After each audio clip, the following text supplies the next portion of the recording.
Welcome to 4 sides TV.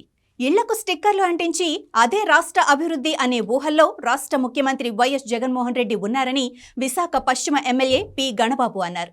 మొన్నటి వరకు ఎంతమంది కలిసినా ఏం చేయలేరని చెప్పే ఆయన ప్రస్తుతం సీఎంగా సంతోషంగా దిగిపోతానని ఒక ఇంటర్వ్యూలో చెప్పటం ఆయనలోని ఓటమి భయాన్ని బయటపెట్టిందన్నారు. ప్రజల నుంచి ఎక్కడ తిరుగుబాటు వస్తుందా అన్న భయంతో రాష్ట్ర ముఖ్యమంత్రి ఉన్నారని గణబాబు అన్నారు. నియోజకవర్గ పరిధి పారిశ్రామిక ప్రాంతంలో ఏర్పాటు చేసిన మీడియా సమావేశంలో గణబాబు మాట్లాడుతూ రాష్ట్ర అభివృద్ధికి కావలసిన సంపాదనను సృష్టించలేక జగన్మోహన్ రెడ్డి అలా మాట్లాడుతున్నారని మండిపడ్డారు. ఇటీవల ఓ టీవీ ఛానల్కి ఇచ్చిన ఇంటర్వ్యూలో జగన్మోహన్ రెడ్డి మాటలు హాస్యాస్పదంగా ఉన్నాయన్నారు. నల్లధనాన్ని దాచుకోవటం కోసమే అటువంటి మాటలు మాట్లాడి ఉండొచ్చన్న నిజం లేకపోలేదని అన్నారు. ఏది ఏమైనప్పటికీ రాష్ట్ర ప్రజలలో వైసీపీ పార్టీపై పూర్తి అపనమ్మకం ఏర్పడిందని ఆయన అన్నారు. తప్పుకుంటారనే కంటే కూడా ఈరోజు 2021లో ఒక పదం, 2022కి వచ్చేటప్పటికి ఒక రకంగాను, 2023కి వచ్చేటప్పటికి ఒక రకంగాను మాట్లాడినటువంటి ముఖ్యమంత్రి ముందు నా వెంట్రుకు కూడా పీకలేరని, నన్నే నమ్మండి అని, మిమ్మల్నే నమ్ముకున్నానన్నటువంటి వ్యక్తి ఇప్పుడేమో హ్యాపీగా దిగిపోతున్నాననేటువంటి సంకేతం ఇవ్వడం వెనుక ఆంతర్యం చూస్తే ప్రజా తిరుగుబాటు స్పష్టంగా చవి చూస్తున్నటువంటి పరిస్థితి. కొత్తగా ఏ పెట్టుబడులు కూడా ఈ రాష్ట్రంలోకి రాలా. అప్పులు చూస్తే విపరీతంగా 10 లక్షల కోట్ల పైబడి అప్పు చేశారు. అన్ని వ్యవస్థలు నాశనం అయిపోయినాయి. ఈరోజు ఆ వ్యవస్థలన్నీ మళ్ళా సరిచేయాలన్నా వారికి అర్థం కాని పరిస్థితి రాష్ట్రంలో ఉన్నాడు. వ్యవస్థలన్నీ కుప్పకూలిపోయినాయి. ఏవైతే సుదీర్ఘకాలంగా జరిగేటువంటి ఏదైతే ప్రాజెక్టులు ఆగిపోయినాయి, రాజధాని నిర్ణయం నుంచి కూడా ఇటు పోలవరం ప్రాజెక్టు కావచ్చు, ఇతరత్ర ఇన్ఫ్రాస్ట్రక్చర్కి సంబంధించినటువంటి నిర్ణయాలు కూడా ఏవి కూడా ఈరోజు రాష్ట్రంలో గ్రౌండ్ కాబట్ల ఏ సెక్టార్ కూడా హ్యాపీగా లేదు.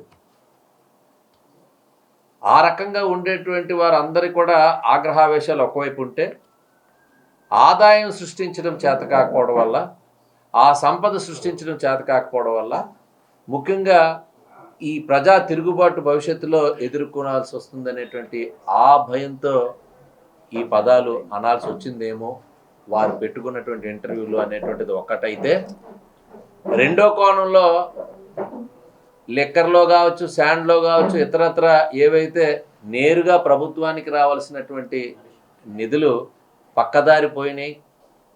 క్లియర్గా సొంత కంపెనీలు, సొంత వ్యక్తులతో పెట్టినటువంటి కంపెనీల్లో కానీ, లేకపోతే లిక్కర్లో ఇప్పటి వరకు కూడా నగదు లావాదేవీలే కానీ ఎక్కడ బ్యాంకు లావాదేవీలు లేకపోవడం వల్ల అక్కడ ఉండేటువంటి కంపెనీ, డిస్టిలరీ కంపెనీస్ కూడా వారి సొంత వ్యక్తులదే చెందిన ఉండడం వల్ల ఈ వచ్చినటువంటి నల్లధనాన్ని మళ్ళా ఎక్కడికక్కడ సర్దుకోవాలంటే కూడా సమయం కావాలి. కాబట్టి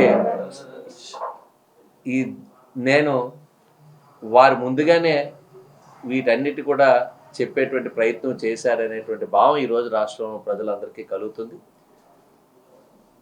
ఏది ఏమైనా ఇవన్నీ కూడా వ్యవస్థలు నాశనం అయిపోయినాయి.